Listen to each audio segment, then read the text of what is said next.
சரவணபவனே ஷண்முக வடிவே சரணடைந்தோமே வேல் முருகா கரங்கள் குவித்து உன்னடி பணிய காத்திடுவாயே வேல் முருகா நிரந்தரமான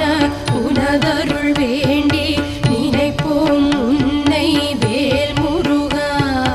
பரமன் மகனே பன்னிரு கரனே பணிந்தோம் உன்னை வேல் முருகா